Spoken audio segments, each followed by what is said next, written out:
Hey guys, X is Justin here. So in this video, what I want to do is share with you webinars, why they're critical. So here's a case study from one of my clients here who kind of recently ran a webinar for their business.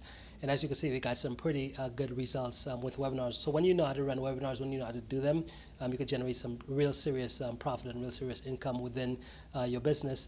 So when it comes to webinars, I highly recommend that you do them. And most people who do webinars, they're not sure how to track success with webinars, because with most people, the way they try to track success with webinars is, hey, did I generate any sales?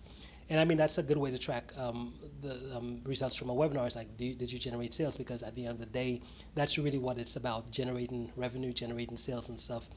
And when it comes to webinars, there's two ways I like to track it. The first is leads, and the second is sales.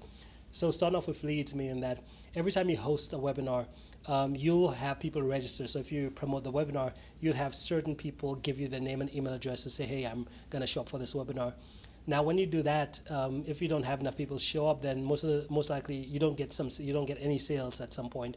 If you do webinars and you're like, okay, I kind of have a webinar, I only had 2 people register, you really probably, I mean, you could get a sale, but the chances are not as high as if you had 100 people register.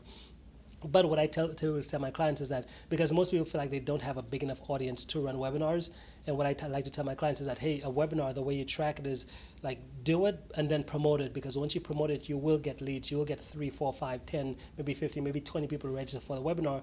And once you present, don't really worry about, although you want to get the sales, but don't stress yourself out about getting the sales. What you want to make sure that you do is you want to collect up the name and email addresses of these individuals. That way you could follow up with them. And in the previous video I kind of shot for you, I shared with you the importance of following up.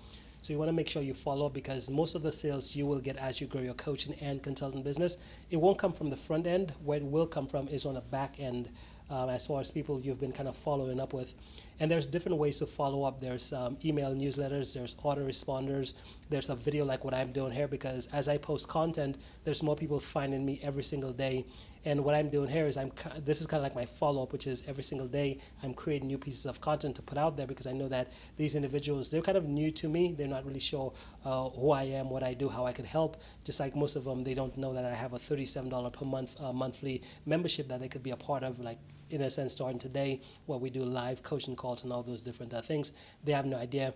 And this is my way of kind of following up with them, to let them know what I've got and to let them know how I could help them in their businesses.